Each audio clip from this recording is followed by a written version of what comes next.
मैं विपिन कुमार सिंह अपने सभी विद्यार्थियों का YouTube के लर्निजी चैनल पर हार्दिक अभिनंदन करता हूं।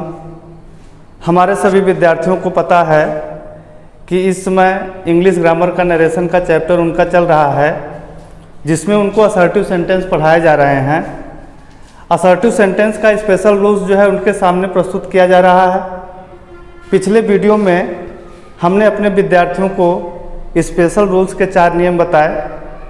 आज स्पेशल रूल्स का उनका जो है 5वां नियम उनके सामने रखेंगे और विद्यार्थियों को ये जानकारी होनी चाहिए स्पेशल रूल्स में विशेष नियम नरेशन से संबंधित हैं। इनको जो है उन्हें ठीक से समझने की ज़रूरत है और 5वां नियम उनके सामने आज मैं रखूँगा। रूल नंबर 5 में यदि रिपोर्टिंग वर्ब पास्ट टेंस में हो, उसमें जो है लिख के आता है कि रिपोर्टिंग वर्ब पास्ट टेंस में हो। यदि रिपोर्टिंग वर्ब पास्ट टेंस में हो और रिपोर्टेड स्पीच के वाक्य में 2 कार्य पास्ट टेंस में एक ही समय पर हुए हों, तो इनडायरेक्ट बनाते समय हम रिपोर्टेड स्पीच के टेंस में परिवर्तन नहीं करते हैं। एक बार विद्यार्थी जो है नियम पे फिर से ध्यान देंगे। हमारा नियम यह है रूल नंबर 5 में कि यदि रिपोर्टिंग वर्ब पास्ट टेंस में हो और रिपोर्टेड स्पीच के वाक्य में 2 कार्य पास्ट टेंस में एक ही समय पर हुए हों, तो इनडायरेक्ट बनाते समय हम रिपोर्टेड स्पीच के टेंस में कोई परिवर्तन नहीं करते हैं। एक एग्जाम्पल उनके सामने रखा जाए। एग्जाम्पल है कि the boys said to me, comma double टेड कामा में, when I was taking my breakfast,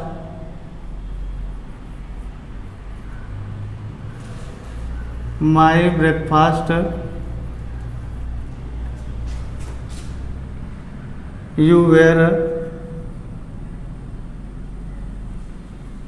sleeping।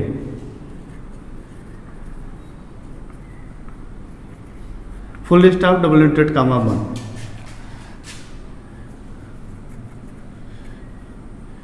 यहाँ पे जो है व्हेन आई वाच की जगह जो है वी वेयर कर लेंगे और माई की जगह जो है हो जाएगा जो है आवर। एक एग्जाम्पल जो है विद्यार्थियों के सामने जो है रखा गया।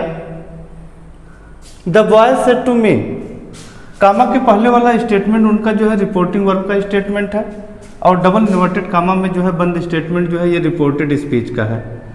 नियम विद्यार्थी एक बार फिर से सुनेंगे। यदि रिपोर्टिंग वर्ब पास्ट टेंस में हो और रिपोर्टेड स्पीच के वाक्य में 2 कार्य पास्ट टेंस में एक ही समय पर हुए हों, तो इनडायरेक्ट बनाते समय हम रिपोर्टेड स्पीच के टेंस में कोई परिवर्तन नहीं करते हैं।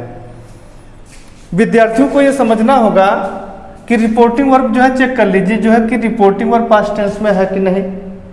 सब्जेक्ट है, मेन वर्ब का सेकंड फॉर्म है, ऑब्जेक्ट है।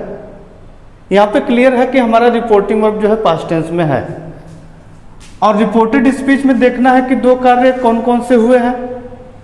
तो इसकी जब मीनिंग निकालेंगे तो हमें पता लगेगा कि इसमें जो है 2 कार्य जो है कौन कौन से हुए हैं। When we were taking our breakfast, जब हम लोग अपना नाश्ता ले रहे थे, यू वर स्लीपिंग, तो तुम सो रहे थे। यहाँ पे 2 कार्य नाश्ता लेने का और सोने का जो है पास्ट टेंस में जो है एक ही समय पर हुए हैं। ऐसी स्थिति में हम रिपोर्टेड स्पीच के टेंस में कोई परिवर्तन नहीं करेंगे। विद्यार्थी एक क्वेश्चन करते हैं कि गुरुजी ठीक है, इसमें 2 कार्य पास्ट टेंस में एक ही समय पर हुए हैं तो इसके टेंस में परिवर्तन नहीं होगा, लेकिन यदि रिपोर्टेड स्पीच के वाक्य में कोई प्रोनाउन आया रहेगा तो क्या हम प्रोनाउन का चेंजेस करेंगे? तो उनके उत्तर के लिए उनके सेटिस्फैक्शन के लिए मेरा जवाब ये होगा कि टेंस तो नहीं बदलेगा, लेकिन इनमें जो है आने वाले प्रोनाउन जो है सन के नियम के अनुसार बदल जाएंगे। अब उत्तर लिखते समय सबसे पहले चेंजेस हमारा रिपोर्टिंग वर्ब में होगा। सेड टू का परिवर्तन जो है हम टोल्ड में करेंगे। आंसर लिखते समय हमारा आंसर हो जाएगा द बॉयज। सेड टू का परिवर्तन आप जो है टोल्ड में कर दीजिए। उसका ऑब्जेक्ट आगे रखेंगे जो है मी, कामा इन्वर्टेड कामा हटेगा जो है, दोनों पार्ट जो है दैट से ही जुड़ेंगे। व्हेन अब वी फर्स्ट पर्सन का प्रोनाउन है, सन के नियम के अनुसार ये रिपोर्टिंग वर्ब के सब्जेक्ट जो है द बॉयज से बदल जाएगा। अब वी का परिवर्तन हमें दो बॉयज से करना है। सभी लोग जानते हैं कि बॉय जो है थर्ड पर्सन है, पुलिंग है, एक वचन है, लेकिन यहाँ पर यस जुड़ा हुआ है तो निश्चित रूप से जो है प्लूरल नंबर का नाउन है। तो थर्ड पर्सन पुलिंग एक प्लूरल नंबर के लिए हम प्रोनाउन यूज करते हैं जो है दे, यानी कि वी का परिवर्तन हम दोबारा से करेंगे तो ये चेंज होके जो है हमारा प्रोनाउन जो है होगा जो है दे। अब विद्यार्थियों को ये जानकारी होनी चाहिए कि हमें टेंस तो बदलना नहीं है, यानी कि पास्ट कंटिन्यूअस जो है पास्ट कंटिन्यूअस में ही रह जाएगा। वेयर टेकिंग है, आवर फर्स्ट पर्सन का प्रोनाउन है, रिपोर्टिंग वर्ब के सब्जेक्ट द बॉयज से बदल देंगे। पहले ही हमने प्रोनाउन जो है द बॉयज की जो है जगह जो है दे यूज किया है। आवर का केस जो है पोजेसिव है तो दे का पोजेसिव बना लेंगे तो हो जाएगा कि दियर, दियर ब्रेक फर्स्ट। अब आगे बढ़ेंगे। आगे हमारा जो है अगला प्रोनाउन जो है यूज सेकंड पर्सन का है। ये रिपोर्टिंग वर्ब के ऑब्जेक्ट जो है मी से बदलेगा। You were sleeping, you were sleeping भी जो है पास्ट कंटिन्यूअस का टेंस है, तो ये पास्ट कंटिन्यूअस जो है पास्ट कंटिन्यूअस में रह जाएगा, लेकिन इसमें जो प्रोनाउन यू आया है वो सेकंड पर्सन का है, तो सन के नियम के अनुसार ये रिपोर्टिंग वर्ब के ऑब्जेक्ट मी से बदल जाएगा। यू का केस नॉमिनेटिव है तो मी का नॉमिनेटिव बना लेंगे तो यहाँ पे हो जाएगा आई। यू के साथ पास्ट कंटिन्यूअस में जो है वेयर लगता है, आई के साथ पास्ट कंटिन्यूअस टेंस में वाज लग जाएगा। I was sleeping. ये उत्तर आपका जो है कंप्लीट हुआ। अब इसके आगे के नियम में रूल नंबर 6 में, रूल नंबर 6, रूल नंबर 6 में स्पेशल रूल्स का जो है अगला नियम है नंबर 6 में। नंबर 6 में विद्यार्थियों को जो है ये बताया जाता है कि कोई ज़रूरी नहीं है कि आपका रिपोर्टिंग वर्ब जो है आपको क्वेश्चन में जो है शुरू में ही मिल जाए। आपका रिपोर्टिंग वर्ब जो है वाक्य शुरू में भी आ सकता है, वाक्य जो है बीच में भी आ सकता है और वाक्य जो है लास्ट में भी आ सकता है। तो विद्यार्थियों को ये ध्यान रखना पड़ेगा कि रिपोर्टिंग वर्ब जो है वाक्य स्टार्ट में भी हो सकता है, क्वेश्चन के स्टार्ट में भी हो सकता है, बीच में भी हो सकता है और लास्ट में भी हो सकता है। अगर एक क्वेश्चन जो है इस तरह से लिख दिया जाए कि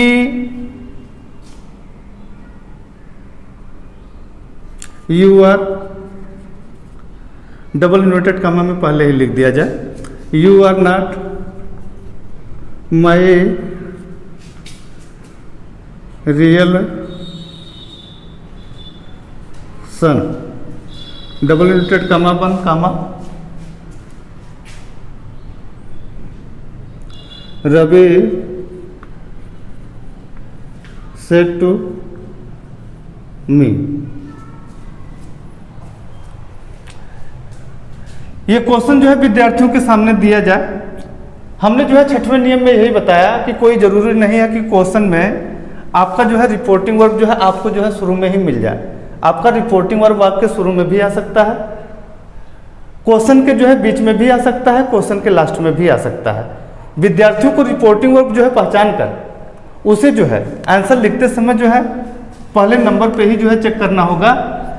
अब यहाँ पे इस वाक्य में अगर जो है विद्यार्थियों को रिपोर्टिंग वर्क चेक करने के लिए कहा जाए तो वो यहाँ पे जो है अंडरलाइन करेंगे कि रवि सेड टू मी जो है ये रिपोर्टिंग वर्क का पार्ट है, और रिपोर्टेड स्पीच का पार्ट जो है you are my real son, ये रिपोर्टेड स्पीच का पार्ट है। तो हम जब कभी भी जो है इसका आंसर जब लिखेंगे तो पहले हम अपना क्वेश्चन सही कर लेंगे। तो हमारा क्वेश्चन इस तरह से लिखा जाएगा कि Ravi said to me comma double inverted comma में यू आर नॉट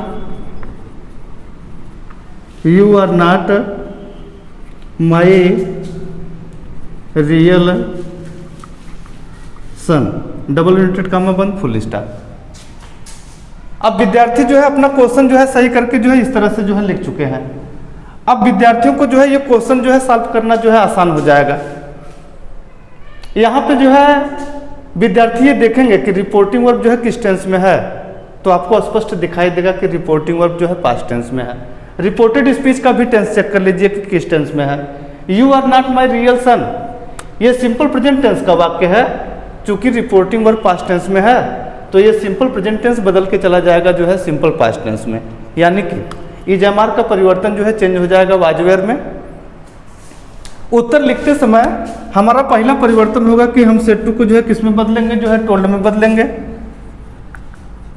पहला परिवर्तन जो है कर लीजिएगा, जो है सेड टू जो है टोल्ड में चेंज हो जाएगा। रवि टोल्ड मी, कामा इन्वर्टेड कामा हटाइए, दोनों पार्ट जो है दैट से जोड़ दीजिए। यू जो है सेकंड पर्सन का प्रोनाउन है, रिपोर्टिंग वर्ब के ऑब्जेक्ट मी से बदलेगा। यू का केस नॉमिनेटिव है तो मी का नॉमिनेटिव बनाएंगे तो यहाँ पे जो है आई हो जाएगा। सिंपल प्रेजेंट टेंस को सिंपल पास्ट में बदलना है, इजमार बदल के चला जाएगा वाजवेयर में। सिंपल पास्ट टेंस में आई के साथ जो है वाज का प्रयोग करते हैं, नॉट। अब यहाँ पे माई फर्स्ट पर्सन का प्रोनाउन है। सन का नियम ये बताता है कि फर्स्ट पर्सन का प्रोनाउन जो है रिपोर्टिंग वर्ब के सब्जेक्ट रवि से बदलेगा। रवि थर्ड पर्सन पुल्लिंग एक वचन, तो थर्ड पर्सन पुल्लिंग एक वचन के लिए हम प्रोनाउन क्या यूज करते हैं, ही। लेकिन यहाँ पे माई का केस जो है पोजेसिव है तो ही का पोजेसिव बना लेंगे तो यहाँ पे हिज हो जाएगा। उत्तर लिखते समय जो है माई की जगह हिज लिखेंगे। आगे जो है रियल सन लिख के जो है उत्तर जो है कंप्लीट कर लेंगे। अब मैं अपने विद्यार्थियों को अगले वीडियो में स्पेशल रूल्स के और नियम जो है बताएंगे और उन्हें अच्छी तरह से समझाने का प्रयास करेंगे।